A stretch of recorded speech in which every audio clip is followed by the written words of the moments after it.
It's time to talk about June's Journey, a hidden object mystery game with a captivating detective story. When you're playing, you solve a mind-teasing mystery of the roaring 1920s while you dive into June's captivating quest to uncover a scandalous family secret and solve her sister's murder. It's mystery, it's danger, and it's romance, and you never know where the next chapter's gonna take you. If that wasn't fun enough, you get to customize your very own luxurious island estate. Seriously, I cannot stop playing. I am already on the 3rd chapter, and I just started recently. Join me back in time in the glamorous 1920s. June needs your help, detective. Download June's Journey for free today on iOS and Android. Duke's Mayo. Do you get it? Because only the ones that get it really get it. Your friends get it. Your mom gets it. Your grandma gets it. Your neighbors get it. Sometimes a dog gets it. Get out of there. What else? Your potato salads get it. BLTs get it. Tailgates get it. And restaurants get it too. By now, even you probably get it. So get it today. Made without any sugar since 1917, Duke's is that little southern something that makes good things better. Get Duke's. It's got twang. This podcast may discuss topics graphic in nature and possibly triggering to survivors. We value the safety and well-being of all of our listeners, so please practice personal discretion. Now, enjoy the show. Hey, I'm Paige. And I'm Natalie. We're the hosts of the Murder Diaries podcast. We bonded over tacos and true crime after we matched on Bumble BFF. You know, like any normal millennial using an app to meet new friends. Every Thursday, we upload a new episode. In each episode of the Murder Diaries, we tell true crime one story at a time. One week it's my turn. And the next week it's mine. You still think it's in my head, but I'm walking with the dead. This week's episode was curated a little bit differently than past episodes. We are really, really excited about it. Natalie, do you want to tell them a little bit about it? Sure. So this week's episode was actually suggested to us by someone with a personal connection to the victim in the case. As a result, she was able to get us in touch with the victim's family, and we were able to get personal statements from them. And so I feel like today's episode really has that personal touch compared to a lot of the other episodes that we do. And we're so grateful for Sandra's family willingly talking to us. So thank you. And I hope that we do her story justice. A big thank you to Murder Diaries listener Alex. Thank you so much for facilitating this episode with the statements and information that you were able to give to this podcast for this episode. To Sandra's family, it's absolutely our honor to tell her story this week. We hope, like Natalie said, that we do it the most justice that we possibly can. Without further ado, this is the story of Sandra Elaine Stevens. Sandra Elaine Stevens was born March 4th, 1993 in Oklahoma City, Oklahoma. She was half Peruvian on her mother's side and absolutely gorgeous. She attended Putnam City High School, where she graduated in 2011. Now, Sandra was a bit of an athlete, and she played volleyball, soccer, and she ran cross country. Sandra loved to express herself through the art of beauty as well. She loved everything that had to do with hair, makeup, fashion. Her sister Jackie remembers her always making sure that her hair and her makeup was done perfectly for school. She always wanted to make sure that she was looking perfect for her day at school. Her sister further recalls that Sandra attended modeling classes, and her mom tells us at the Murder Diaries that Sandra enjoyed theater growing up, and she actually acted in quite a few productions. It really sounds like she was just looking for creative outlets, and she was able to do just that. She seems to have been a very expressive soul. I don't think anybody could explain who Sandra was better than her loved ones. And we are lucky enough here at the Murder Diaries to have a statement from Sandra's sister, her mom, a childhood friend, and her 4th grade teacher. So we're going to go ahead and we're going to read those statements exactly as they're written, verbatim. This is what Sandra's mom has to say about her daughter. Sandy was 5'5" and weighed 135 pounds. Sandy was a happy girl. She had friends through all walks of life. Sandy was very family-oriented. Sandy went to school for cosmetology. She loved doing hair. Ever since she was a little girl, she loved doing Barbie's hair. She was a very independent woman. When she was 21, she loved going out with friends. Sandy was a very loving girl, especially by children. Sandy started babysitting at a young age. She had the most loving, welcoming, and bright smile. During high school, Sandy played volleyball, golf, cross country, and soccer. She wanted to try a little bit of everything. She also did theater. All throughout elementary and middle school, she did all sorts of plays. I really connect with who Sandy's mom describes her as, because I too was really into acting growing up from the ages of like 13 to 18. I was doing acting classes, acting competitions, working with an agent and a manager. Now, it didn't go anywhere for me, of course, as we know, but I can connect just with that love of acting. I also connect with Sandy in that she started babysitting at such a young age. I started babysitting at 11 years old, and I continued to babysit and nanny all the way through grad school. I know that's a lot about myself, but it always just feels really special when I'm working on a case and I connect so heavily with a victim in one aspect of their life. And it's also a good reminder that these stories we research every week, these girls could have been us. And that's what makes the stories real and terrifying and all the more heartbreaking. Exactly. It could be us. It could be our sister. It could be our friend. Is your daily grind getting you down? A ThermoSpa's hot tub may be the solution. Just a few minutes under those powerful soothing jets, and all your stress seems to melt away, like you're lying on a cloud of bubbles. You'll not only feel better, but sleep better too. Call 877-861-4672 now. And for a limited time, save $1,250. Call 877-861-4672 or visit thermospas.com to schedule a free on-site assessment. And that leads me to what one of Sandy's friends has to say about her. Sandy was an amazing person. Every time you saw her, she was smiling. She made everyone feel like a friend. She literally never met a stranger. Sandy was so kind, warm, inviting.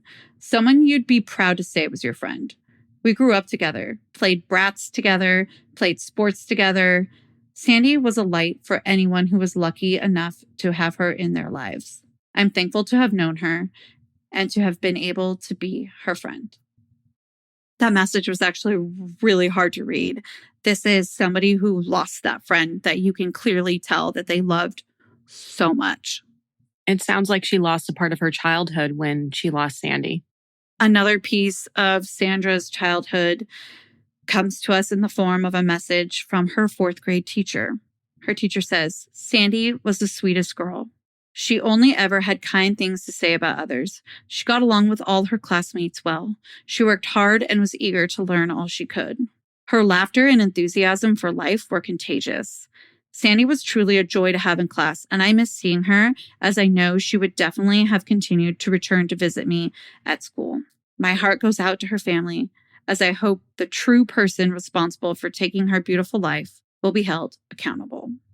And as a final piece about who Sandra was, comes from her sister.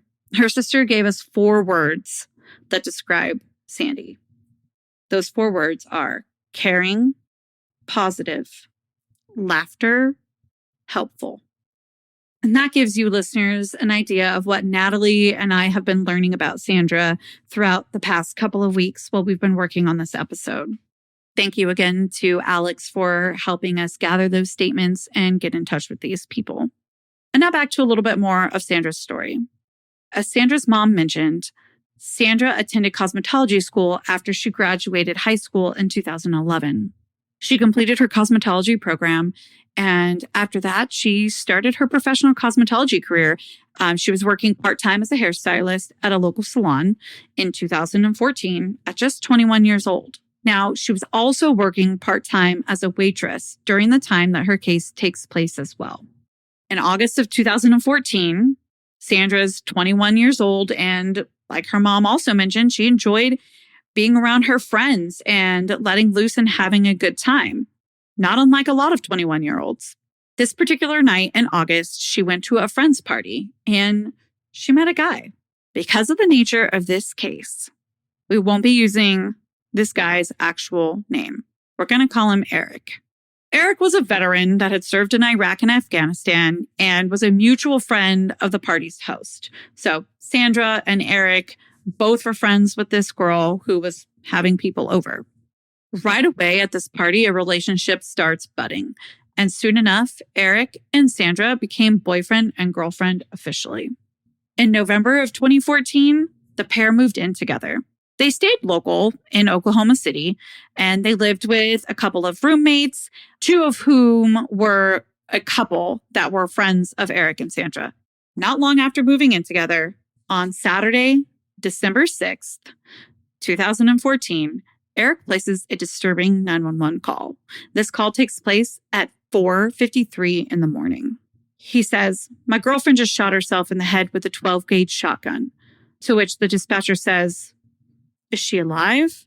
He says, "No." Now, this audio can be heard on the documentary I listed in the show notes. It's part of the ID show called Still a Mystery, of which they feature this case. The exact season and episode number are listed in the show notes. As expected with a 911 call, first responders arrived, and when they arrived, they found Sandra no longer alive. She was in Eric and her bedroom, slumped against the wall. Beside her was a 12-gauge shotgun, the one that Eric had mentioned in the 911 call. It's determined that the shotgun wound to the head was the cause of death. Because of the suspicious nature of death, we have a 21-year-old, otherwise healthy girl with a shotgun wound to the head. A homicides unit was sent out to start an investigation. According to a former homicide detective for Oklahoma City PD, this is totally normal. If a death is even slightly suspicious in nature, a homicide is presumed until an investigation proves otherwise. So essentially, they rely on an investigation from a homicide unit to determine if a death is a death by suicide, not the person that's calling 911 or any obvious circumstances that may point to suicide. It is an investigation process before that is ruled. They're doing their due diligence. And rightfully so. Part of that due diligence was interviewing Eric. And while he's being interviewed in this unmarked police car early on the 6th, he tells the investigators that Sandra had been dealing with emotional issues. He mentions that she's been drinking and using other substances recently. He also claims that she had recently locked herself in the bathroom just a few days before her death and had conducted self-harm. I want to note here that Sandra had never been treated for depression or anything like that before. It was not said in the documentary, nor was it said by the friends and family that we connected to while researching this case. Eric goes on to further explain to detectives that he had accused Sandra of cheating on him. This accusation caused an argument, and because of this argument, he ended up crashing on the sofa.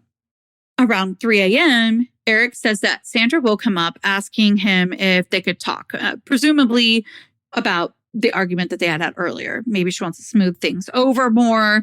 Maybe now that cooler heads have prevailed, continue this discussion in a more decent manner. Either way, they decide they're going to go into the bedroom to talk about it. And while they're talking about it, Eric says that he decided to take a cigarette break and leaves the bedroom to do so. This is when he tells detectives that he went into the living room to smoke his cigarette and he heard the gun go off. And that's when he runs into the bedroom and he found Sandra. He checked for her pulse and she had no pulse.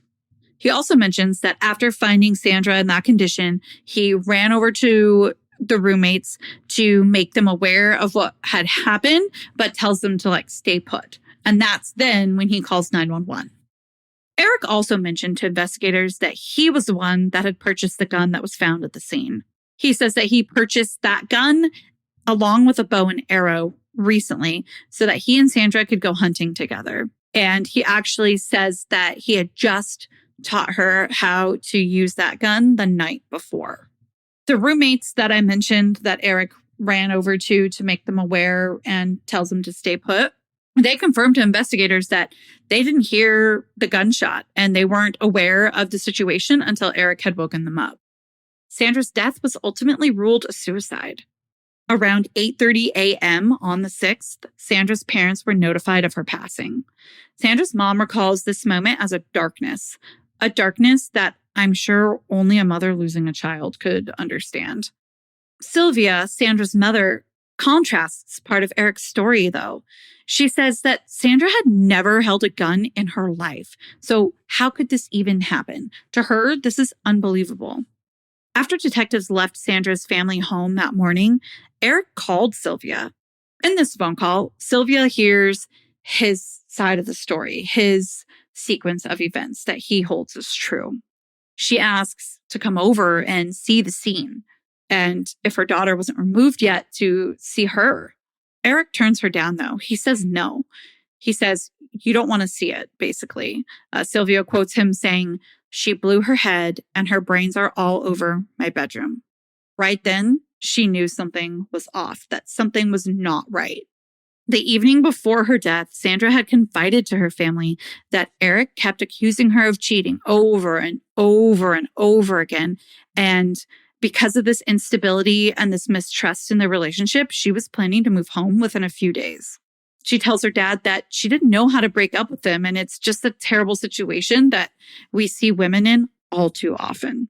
Ultimately, her parents encourage a breakup and remind her that she's always welcome back home. So thus, Sandra ended up packing up some of her stuff and putting it in the garage, getting ready for her return home. That's really one of the things we talk about, the most dangerous time in any abusive, and it seems like this was an emotionally abusive relationship, is at the end of it when they're leaving.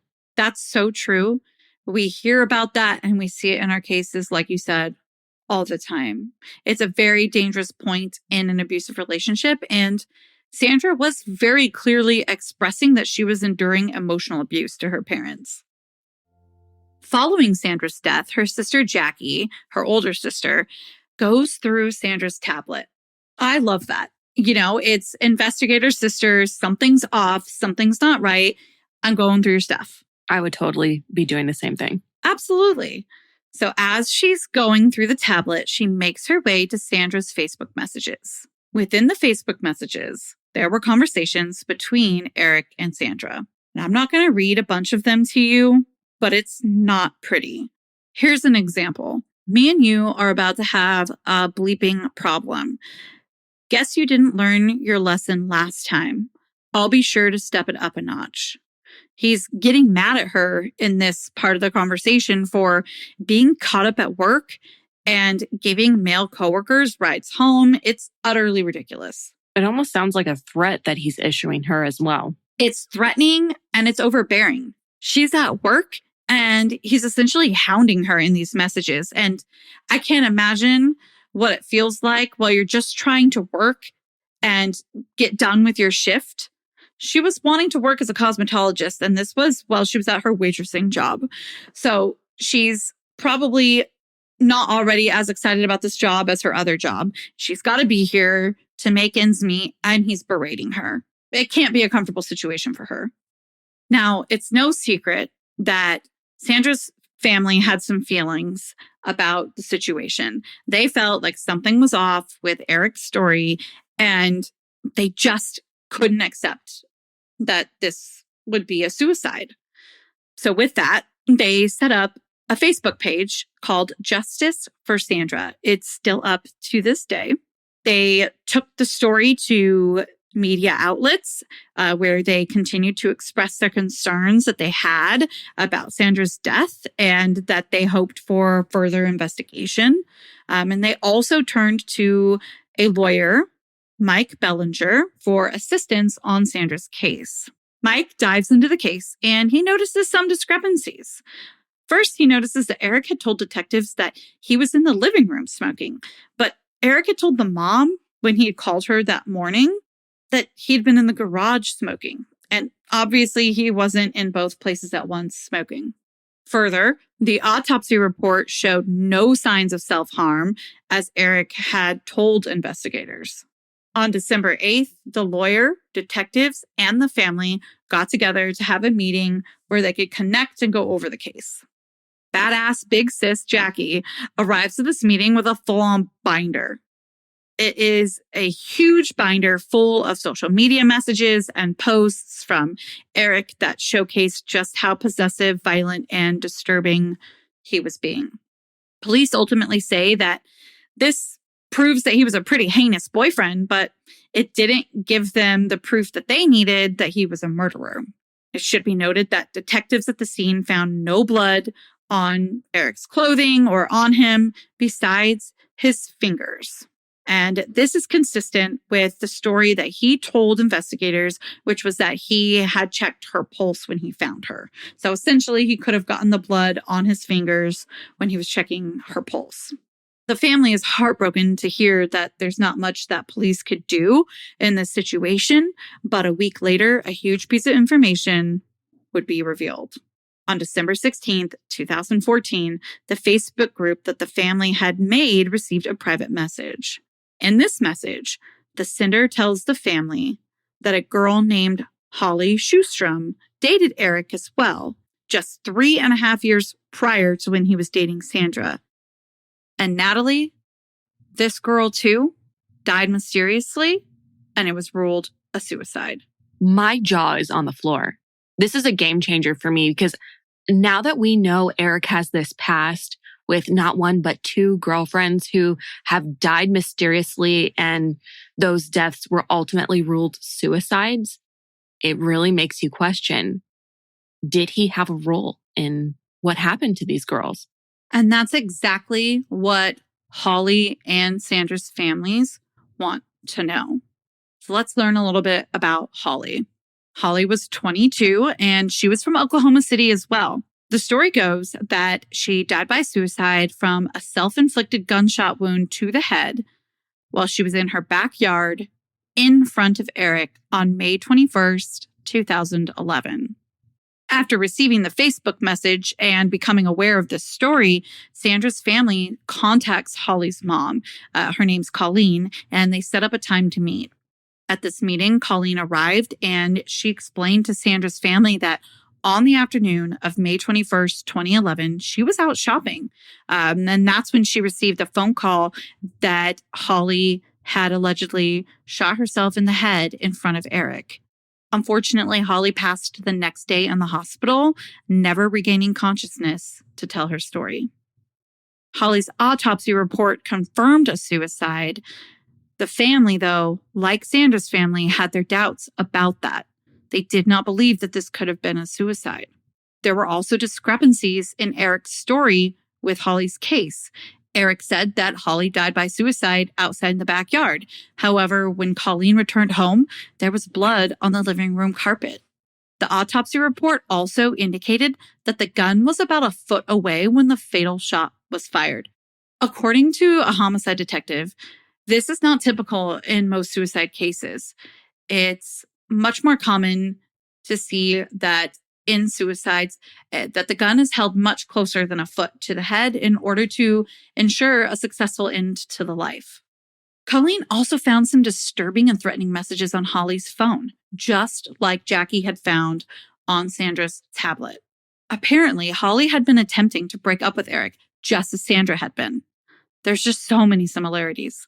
Eric went by the Schustrom house a few days after Holly's passing, claiming that he needed to gather a few personal items that were left there. After he left the house, Colleen noticed that her daughter's cell phone was out and that all of Eric's texts had been deleted. So essentially, he deleted all of those threatening messages that the family had found.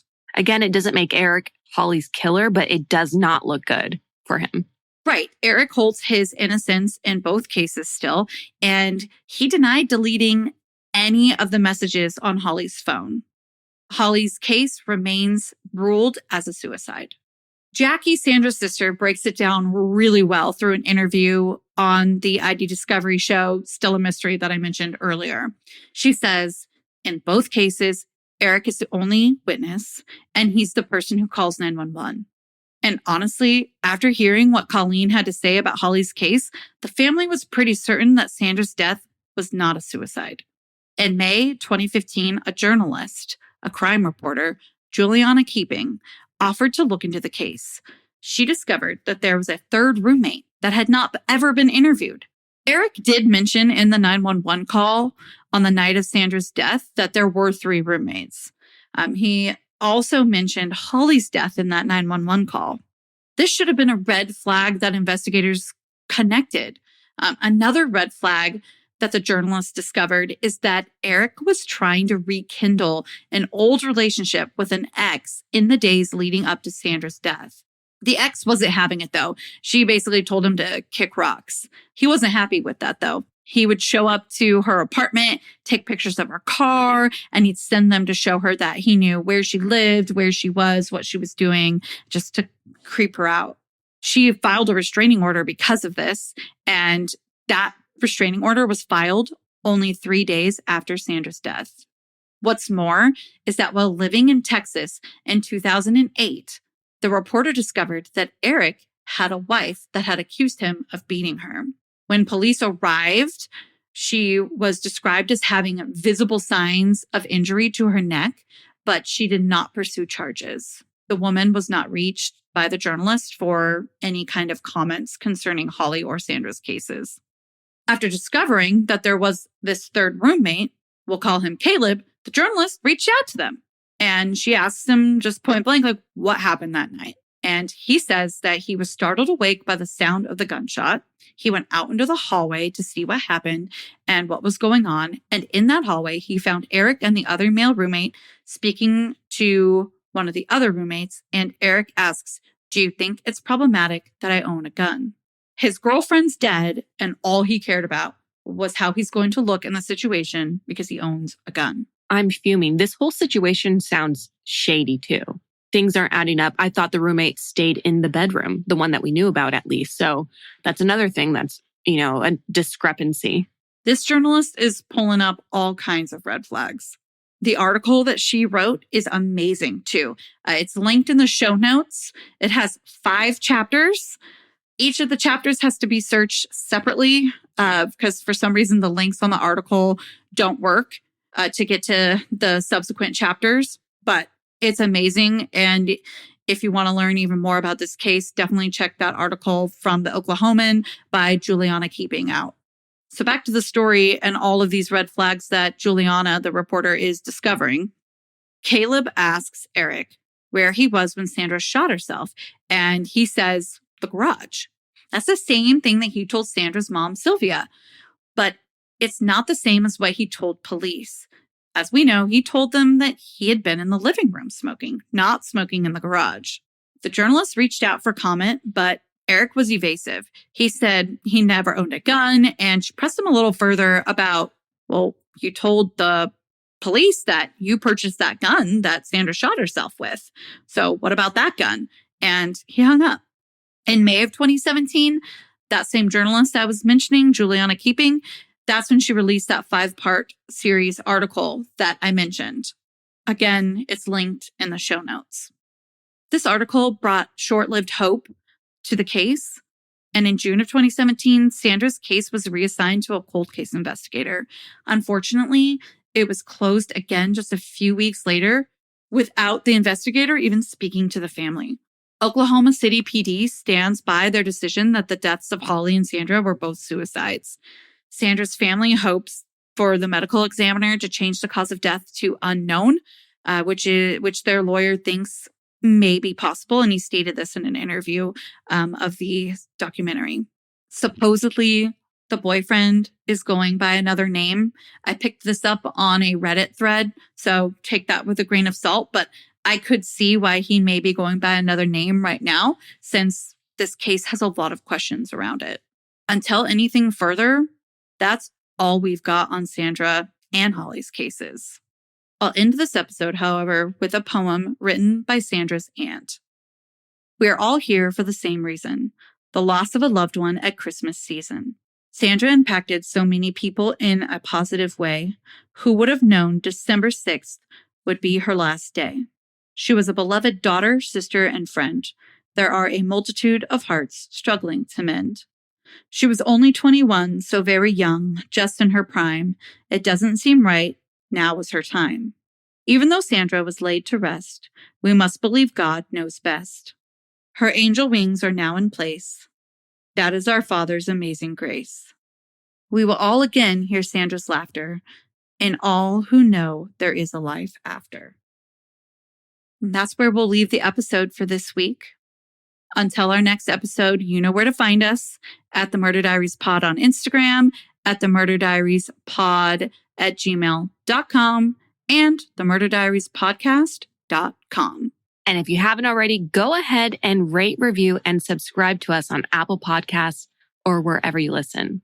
It helps us keep the good content flowing. Your 5 stars mean everything.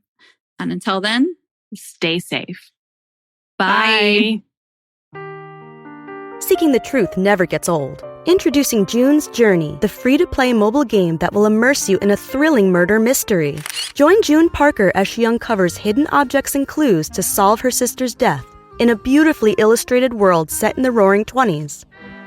With new chapters added every week, the excitement never ends. Download June's Journey now on your Android or iOS device, or play on PC through Facebook Games.